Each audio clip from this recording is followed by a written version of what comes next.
Добро вечер. Веројатно никаде повеќе отколку на Балканот, политиките толку многу не ја малтретирале науката, историската наука. Сепак порано или подоцна, кога тогаш секи си дојде на своето место.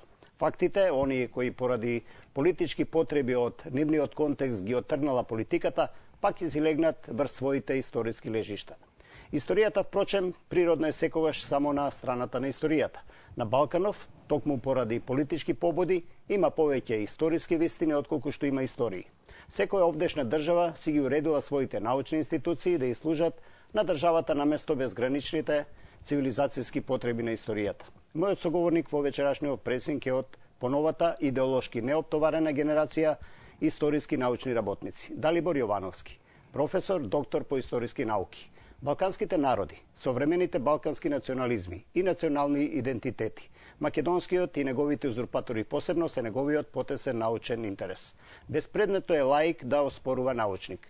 Па сепак во наредните 25 минути со Далибор Јовановски ќе спорам низ призмата на денешните историско-политички случувања. Добро вечер и за вас. Добро вечер. Јовановски, зошто баш Балканот, ваша преокупација во историската наука? Добро, Македонија е дел од Балканот. Балканот е дел од македонската традиција и сегашност. Исто така Балканот е дел од Европа. Многу нешта се испреплетени, посебно од втората половина на 18-тиот век па наваму и особено 19-тиот век, кога почнуваат оние проблеми што и ден денес не се расчистени, се измешани во регионот. Зборуваме за историја на Балканот или за истории на Балканот? За историја и за историја. Значи, не можеш да во одреден временски период да кажеш дека ова само наша историја, само историја на нашите соседи. До почетокот на 19-тиот век скоро сите балкански народи делеа иста судбениста држава Османлиската империја и подоцна почнува она борба за независност и јавување на проблеми околу тоа како да се разграничиме, со што да се разграничиме. И дали е можно да се претпоставам разграничиме со историјата во сите сегменти? Да, знаете, за нас, само за нас се вика дека има салата Македонија.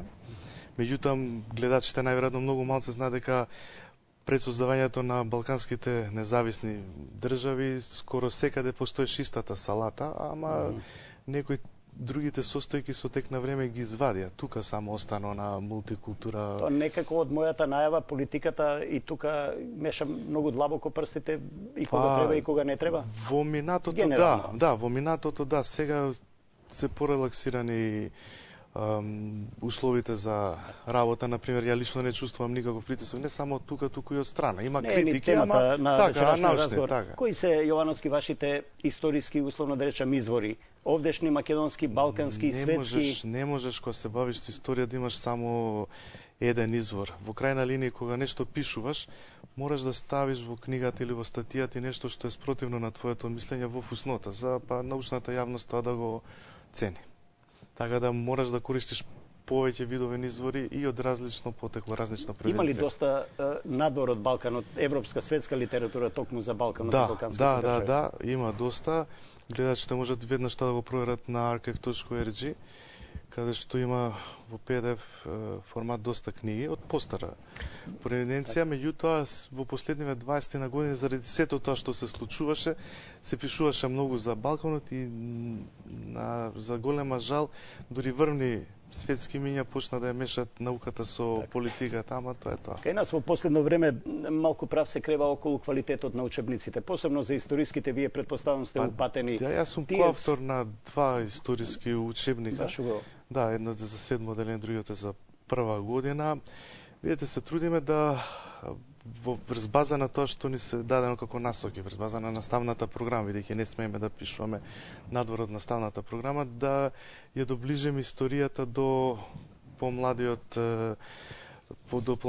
луѓе во државата. Не сте вие на тој, условно да речем, црниот список на неподобни учебници што се појавија во физика или македонски јазик или во некои други учебници? Барем од она што се говори за факти, да не даваме погрешни работи, бидејќи ако напишеш нешто лошо, не е проблем што во тој момент ќе те отфрлат, тоа ќе си го носиш цел живот со тебе. Влеговме во 21-виот век, по неколку дена што се вели ќе почне и втората декада Може ли да се заокружи нешто дека балканската историја или историјата на балканските народи е испитана, се е кажано, или има овој век што е уште пред нас, што да каже? За жал, една политичарка од Република Грција кажа дека историјата е напишана.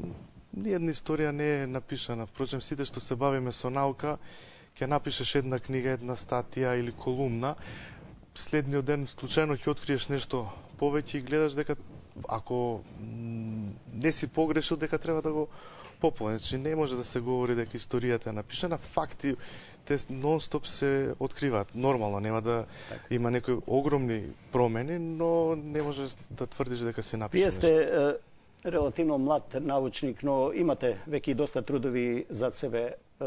Што е преокупацијата ваша? Што е преокупацијата? Што е потесната специјалност на Јовановски? Ме интересира историјата на балканските народи, особено историјата на Грција и градењето на идентитетите. Бидејќи точно ни сите збора дека се стари поврзани со средновековието, со претходните периоди, со антиката, меѓутоа многу добро знаеме кога се создаваат оние денешни современи балкански нации, како се создаваат и во овој момент заради сето тоа што се случува, оспорувања дека сме краделе нешто или дека сме нешто многу ново во однос на другите, ги проучам и другите идентитети. Што го употребивте еднаш други го употребуваат за нас, да. Од каде тоа доаѓа? Тоа е под притисок на политиката, не мислам нова сегашна, баш најактуелна, него воопшто. И на Балканот. Има и историчари од соседните земји што велат дека ние нешто сме украли. Са ние настојуваме на научен аспект, од научен аспект со релативно современи погледи, значи современи говорам сега што може да се употребат, да дадем одговор на проблемите, на нејаснотиите и да покажеме дека не правиме крадење или фалсификување, едноставно тоа е моје мислење. Науката ќе суди како што мислите, кои се мотивите што државите, дневните политики сакаат да зафатат таму во историските факти, да ги редат според своје наоѓање? Во минатото го имаше тоа многу повеќе. Сега воопшто за минатото, целиот 19 и 20 век. Тоа беше процес на изградба на нациите и на секој му требаше да покаже дека има право прво да создаде држава, па да ја почне со изградбата на нацијата и на крајот во оној почеток на 20 век кога се говореше за односно се дава одговори на прашањето до каде е мојата земја, да се даде историска потврда на правото на територија. И тоа е нормално. Во современата македонска историја, вие, ако добро ве разбра, велите дека политиката не ви става своји историски очила на вашите очи. Не, па не, што може да стави? Например, не може никој да ми каже што да пишувам. Јас со тоа што го пишувам и со својот труд ја одговарам за себе. Значи, главниот суд ќе го даде научната јавност. Нормално, не може све што ќе напишеш да биде поздравено или сите да се согласат. Критиките се добре дојдени. Јовановски, точно ли и колку е точно дека атинските, грчките полиси и македонската држава биле два различни света во тоа време во антиката? Јас така учев, не сум стручњак за тој период, имам двајца колеги на институтот, професорката Проеви, особено доцентот Саракински Воислав, кои што можат да дадат поопширен одговор. Генерално ние велиме, да, и они, значи, вела дека како историја учев дека се различни. Нашите грчки соседи велат не е точно, тоа е едно те исто и тука не се согласуваат, односно не се согласува. Значи сега дојдовме некако ненаметливо до 1830 година до формирањето на грчката држава. Да.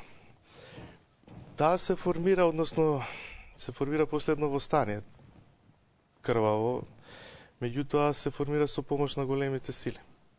Има јасни подписи на декларацијата, односно на договорот за создавање на грчката држава. Значи има француски, британски и руски подпис. Доаѓа баварски крал и таму за избор на кралот има странски подписи. Доаѓа баварско регенство затоа што кралот бил малолетен, кои со себе ги носат идеите од Баварија, значи од Западна Европа, идеите на просветителството, на романтизмот и тие ги ставаат во функција на грчкото општество и почнува изградба на тамошните современи грчки институции, образовни, политички, војската како еден дел и така натаму. И доаѓа нормално да изградба и на она што нас не интересира, на современата грчка нација, на идентитетот и мене како историчар на грчката историографија. И тоа е главно државна наука или историска наука? Видете, Грците од 1830 година што практикувале повеќе според вака вашиот научен ракурс? Имам пишувано за основоположникот на современата грчка историографија Константинос Папаригопулос, тој е значен и за нашата историја. И тој самиот велел во тоа време дека историчарот освен научната работа има спрема собствената нација и политичка обврска, значи да оди на митинзи, да оди од место во место и да му објаснува на народот за неговото славно минато и така. Што значи дека во тој период работите биле помешани. Што се мотивите според вас на Тина, еве и ден денеска, ако добро ве разбрав, да прекројува историски факти? Добро, не прекројува, тие вела дека тие се такви какви што тие ги прикажуваат, ние велиме дека, односно велиме не се согласуваме, ние мислиме дека има друго мислење и нормално доаѓаме до судир. Името Македонија нема ништо. Тоа е брендот, тоа е раздорот. Тоа тука е. Бидејќи, знаете, во грчкиот 19 век во првата половина се водела сериозна дискусија помеѓу интелектуалците дали античка Македонија е дел од грчкиот свет или не. Огромен број на видни грчки интелектуалци, вклучително и човекот што го споменав, Папаригопулос. Зборуваме за крајот на 18-тиот и почетокот на 19-тиот првата половина на 19-тиот век. Еден друг голем грчки интелектуалец, Корајс Адамантиос, кој што е можеби најзаслужен за она свртување на грците кон античкото минато и барањето на идентитетот во далечната антика, тврде дека античките македонци се окупатори, не се дел од античкиот грчки свет и така натаму. Но со текот на време, некои велат заради политички причини, други велат заради нови докази, тоа се менува. И веќе од средината на 19-тиот век воглавном доминира мислењето дека античка Македонија е дел од античка Грција и тоа го користат за да покажат понатаму пред светската научна јавност, пред дипломатијата дека најголем дел од регионот Македонија треба да се припаја кон Грција. 1946 граѓанската војна во Грција. Дали е тоа некој репер, некој граничник за нов бран, антиквизација од грчка страна на собствената историја? Не го имаат и претходно, значи со балканските војни, видите, кога водите во воен судир, вие треба да мотивирате војската. Така трнеме на страна финансискиот аспект. Како ќе мотивирате војската, говорам значи за минатото, не говорам за сегашноста, преку држање на одредени лекции по историја, литература за славното минато и така натаму. Значи тоа постоело и претходно 1946 на несреќна граѓанска војна во Грција, каде што добар дел од македонците настрада и тогаш е извршено ние го велиме геноцид. Грчките историчари кои контактираме видим, тоа не беше баш намерата на државата и така натаму. Судбина на војниот виор вела. Така, да, и туку уште спориме. Значи не се поврзува она што рековте антиквизацијата на грчката историја со граѓанската војна, тоа само заврши еден процес кој траеше 30-40 години. Сега не ве прашувам како професор, како Далибор Јовановски, како граѓанин, како ученик во основните и средните училишта и на факултет овде кај нас во Скопје, нели, претпоставам сите три степени. Има ли некој спој меѓу 10-тиот век и антиката? Дали се македонците или дали словените преку Дунав со цевка се поминати? Имало многу. Што мисли како граѓани вака, како ученик Далибор Јовановски? Ќе кажам и како историчар одно што сум го учел, значи додека студирав не учев дека имало преселби на словените, но претходно дека имало римјани, дојдено римски колонизации. Дека во дрегот така, јас тоа сум го учел, него вие што велите, се путували нешто кај вас? Не, имало преселби, не можеш да ние работиме според изворите, да, кога ги читаме изворите, тие покажуваат дека имало преселби, тоа доаѓа до мешање на населението. Некогаш мнозинството надвладува и со својот јазик и култура над малцинството, како во нашиот случај, некогаш пак малцинството, како ние прото-бугари, турко-татарско, односно турко-татарски племиња надвладуваат над мнозинството, го прифаќаат јазикот, но го наметнуваат името. И тоа е тоа. Не може да се зборува за некоја резка граница. Историјата тоа не го прифаќа, не го признава. Не, видете, секој што и на студентите им го објаснувам, значи кога предавам понекогаш ајде така ќе се изразам и изигрувам адвокат на ѓавол, значи предавам со очите на другите, намерно за да предизвикам разбирливо и сватливо, на тоа предпоставам мислите. Не само тешко разбирливо и сватливо, туку ако предам за грчката историја, се трудам да ги покажам ливните факти за да дискутираме, да може да ги научам студентите како да одговорат, доколку нормално се расположени. Да предпоставиме дека све било, дека имаме врска само со словените или само со античките македонци или не знам што. Античките македонци биле тука, тоа не може никој да ги навигира. Дошле римјаните, дошле словените. После имаме византијска управа, српска управа, бугарска управа и така на. Дошле турците, се јадеме баклава, јадеме така. И помети пиперки. И се и ѓувеч, иако тука грците ќе спорат, че рече таа не ѓувец е грчки специјалитет, не или турски, македонците може или македонците, точно. Значи тоа е една голема, Балканот е голема мешавина. Некако спои некакви артефакти, некој контакт.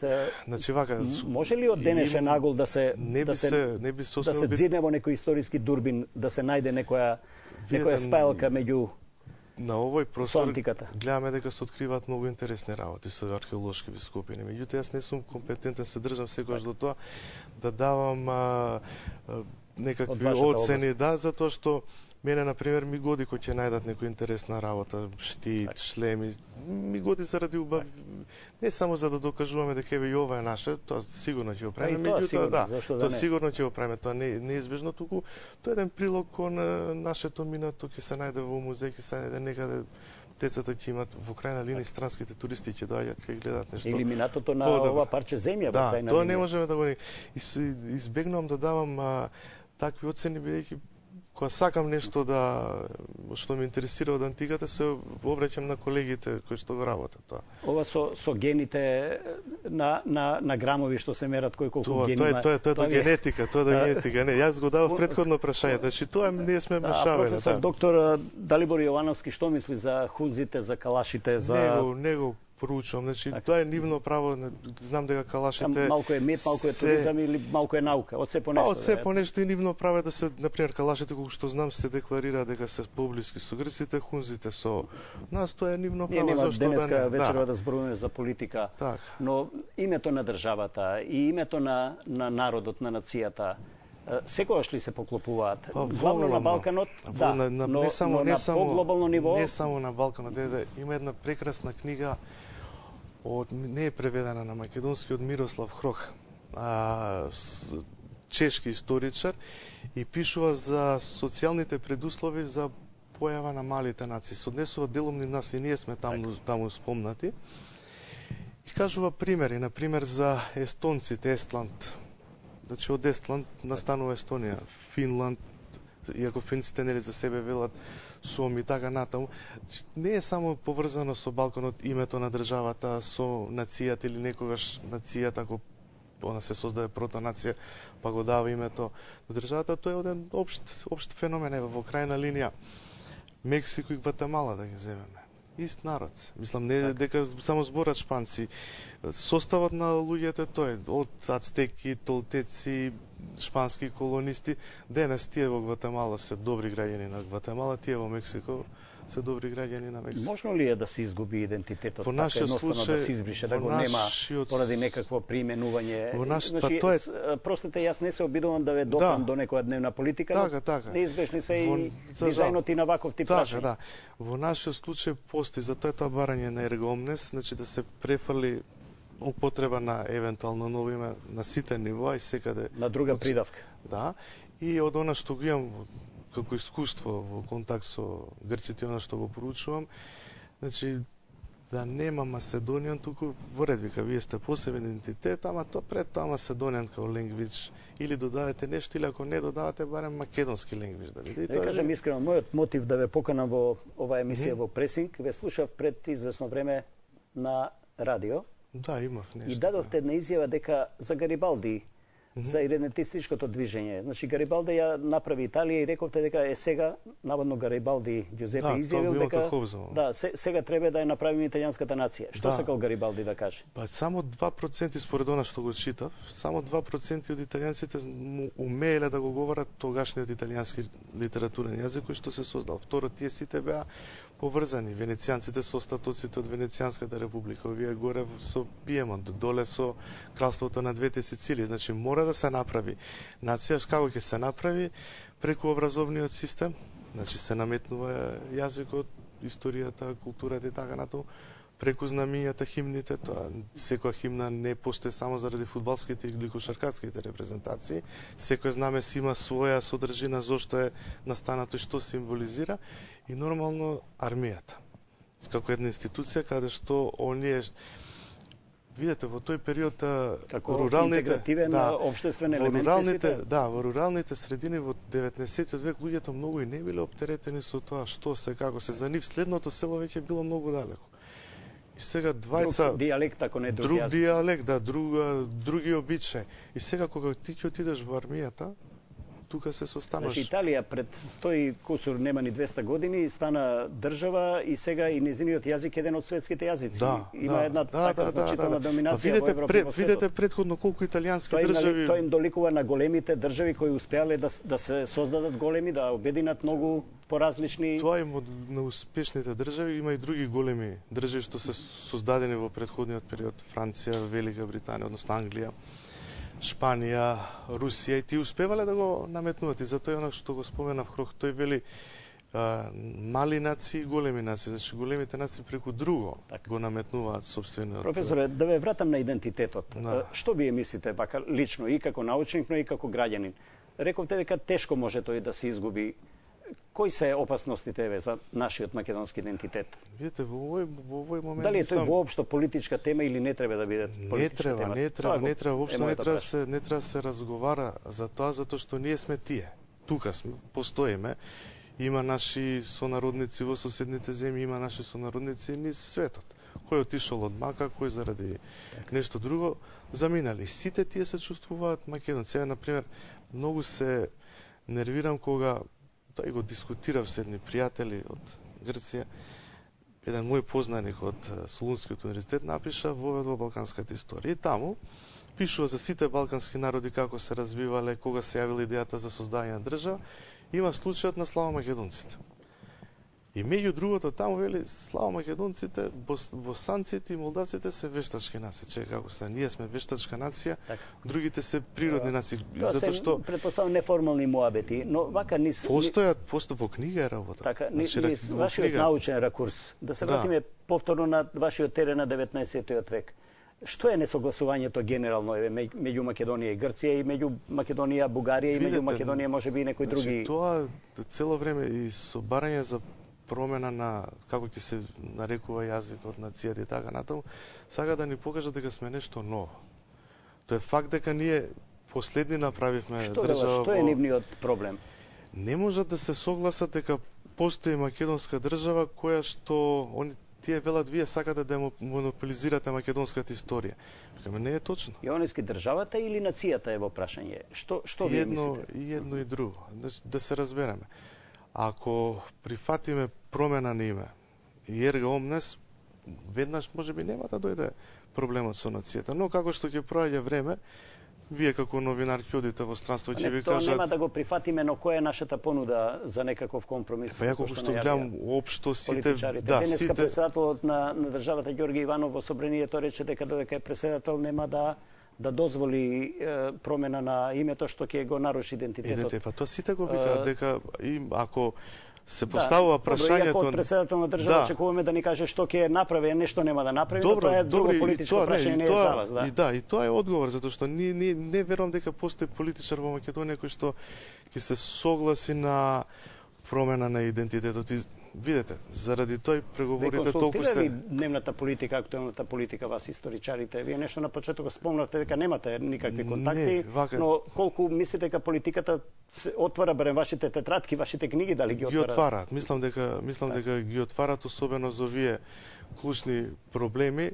И ако сака некој да побара консултација, можам да му дам само за тоа што сум компетентен, а не да ме прашува за нешто. На филозофски факултет на групата Историја и на Институтот за Историја, имате научници, историчари од сите области. Од антика до најновиот период. На што сега конкретно професор Јовановски работи? Да, што проучува? По кои архиви копа? Така, значи сега во моментов сакам добијам две книги кои што ми се готови. Едната е со документи за балканската историја.